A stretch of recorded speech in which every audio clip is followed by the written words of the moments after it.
So I've had an amazing follow-up question to last week's masterclass on the art of embodied transformation. If you missed it and want the recording, let me know. And the question is essentially along the lines of, if we want to do somatic body nervous system work with clients, do we need a specific method, or is it just more important that we bring and create more space for the body in a session? And I thought this was such a good question that I just wanted to do a little video, a little extra training on that as an addition to the masterclass. So if you think about, or when we think about working with the body, what is that actually involving, right? Because most of us are very intellectual, head-based people, and it can be a bit confusing to be like, well, what does she mean when she says work with the body? So when I talk about the body, I mean the nervous system, our nervous system responses. I also mean all of the emotions and the experiences that we have suppressed over time. I'm going to talk a little bit about more of this in more detail in a second, but that's kind of the summary of it. And a lot of the patterns that we have that would appear to be mental intellectual patterns, they actually arise as a result of body-based issues. So a great example, or a great couple of examples, are things like people pleasing and perfectionism. If we learn that disappointing others and other people not liking us or thinking that we are not lovable is so uncomfortable, so overwhelming for our system, that we can't actually be with those feelings of somebody not liking us, not agreeing with us, that nervous system response comes in to protect us, and then we develop a pattern of people pleasing, of overgiving, of overriding our needs. If, as a child, your needs were not met, your emotional needs, maybe when you were sad, when you cried, particularly if you're of my generation, you might have heard the don't cry or I'll give you something to cry about. You learn very quickly not to get upset, not to go for help, and you have to internalize all of this and hold it inside. And so, again, as adults, we end up in this position of putting everyone before us and not really knowing what we need. So it's a thing that comes up a lot with clients. You probably find it with your own clients. If you ask a client what they need, they won't know because their entire life is focused on other people, giving to other people, making sure everybody else is okay, making sure clients are okay, making sure work's okay, and they're right at the bottom of the pile.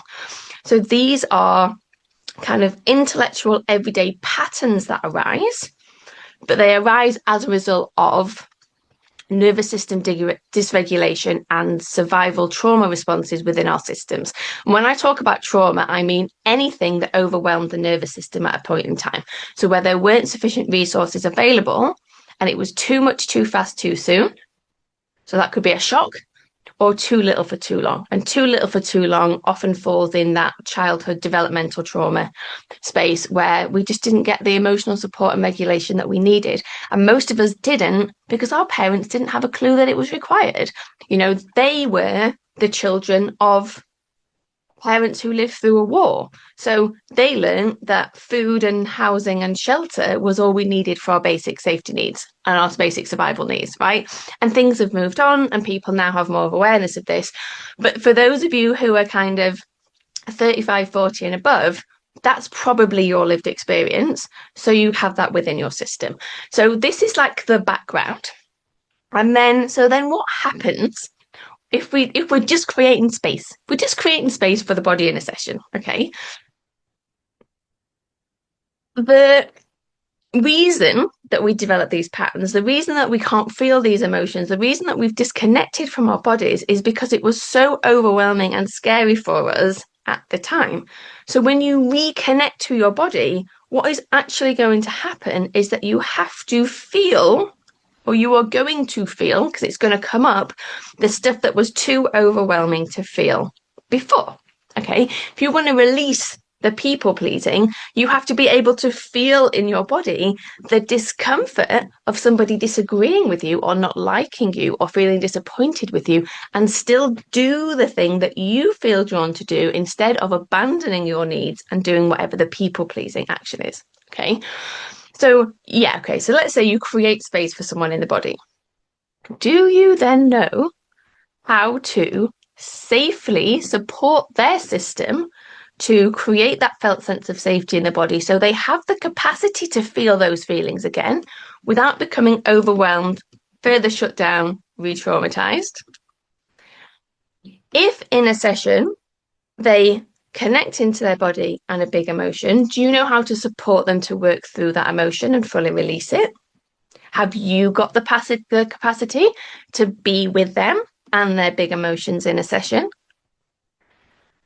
If something comes up in a session and they start to share with you a past trauma or a hurt or an upset, do you know how to safely hold them through that process so that they can discharge that energy in their body that has often been stuck there for decades in a healthy, gentle way? So often with my clients, we aren't doing body work at the start. I will always do little, I'm not telling them this, but I will always do sort of little sense checks just to check in with like how connected are they in their body? What have they got the capacity for? Um, where are their resources at?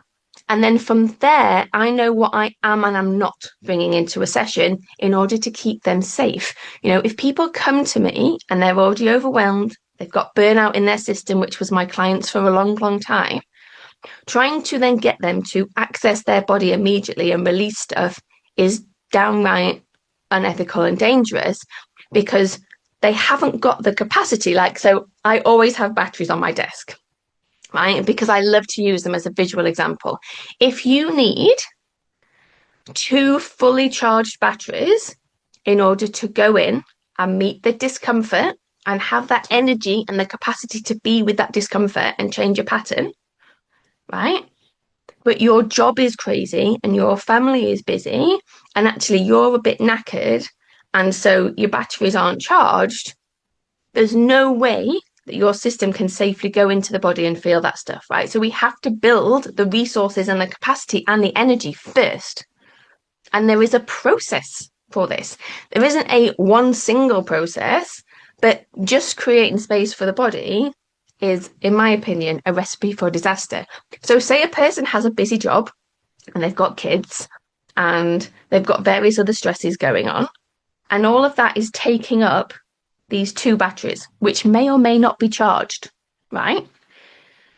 You then need to help them build the resources, the capacity, and the energy of another two batteries, because this is what is going to be used to do the body work to help regulate their nervous system, to help go in and do things.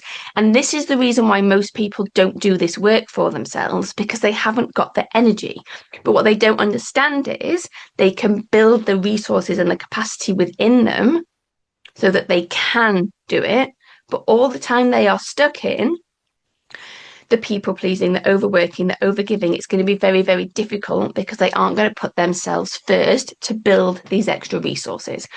And this is where this kind of holistic overall approach comes in, because whilst you are gently helping them to start to very gently connect into some of the sensations in their body, you can then also use awareness, inner child work, parts work, deeper psychological work to help them to also create those neural pathways of understanding of why they are behaving in that way. Okay. And then you bring the two things together so they have that awareness. They do those work with the protective parts. They understand a little bit more about why are they people pleasing? Why are they trying to be perfect all of the time? Why is it that they can't feel anger or shame or grief? Or even joy or excitement, right? If this is the full gamut of our emotional experience, most of us learned that this was what was acceptable. So we weren't allowed to be too happy or too joyful or too excited, and we sure as shit weren't allowed to be upset, angry, and all of these things down here. Okay. So once we understand this, so it's this whole combined mix of we're creating awareness, we're working with those protective parts, the parts that had to shut down, the parts that have been protecting us, from feeling these feelings.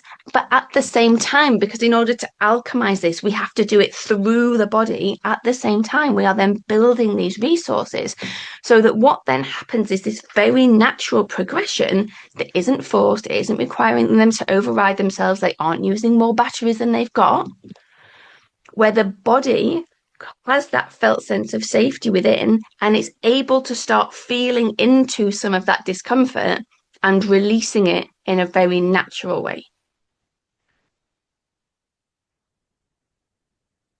And I don't know how to say this any more clearly, but if you haven't got the tools and the capacity within yourself to understand exactly where a client is, what they need, what's too much, what's not too much, how you're going to respond, if they have a big emotional release, if something triggers them, if they bring a trauma to you, how you are going to safely support them in their bodies without getting overwhelmed, I just leave it well alone, right? It's not for everyone. We don't all have to be. I would love it if every coach, every therapist, every facilitator had deep, effective understanding of working with the nervous system and the body alongside mindset, right? Because this is the thing that creates the lasting transformation for our clients. If you are not in that space, then that's totally fine. I wouldn't mess about with it, I guess, is what I'm saying. Because you've got the very intellectual people, they're very in their heads, but they haven't got that felt sense of safety in their bodies. On the other extreme, you might work with people who are much more on their kind of creative, spiritual plane, right? Crown chakra wide open, third eye chakra wide open, but still not grounded with that felt sense of safety in their bodies. And so they spend a lot of time kind of in other planes and other places, but they still haven't got that felt sense and sense of safety and connection into their body. So from a like chakra system perspective, with this work really is how do you get someone very, very strong and stabilized at the root, which is safety and security. And from a more like scientific nervous system perspective, again, it's building that person's felt sense of safety in their body so that they have the capacity to stay in their body. Because I reckon at least 95% of people spend most of their time completely disconnected from their bodies. So if this is resonating, if you've got questions, come and let me know. If you want to learn how to do this work properly, safely, effectively, so that you are taking care of yourself, but also taking care of your clients in a session, I would love to invite you to come and join the Embodied Transformation Practitioner Certification. I was like, what's it called? We're starting towards the end of April. I put the information in the comments, or if you're watching this on Instagram, go and find it. It's the first link in my bio.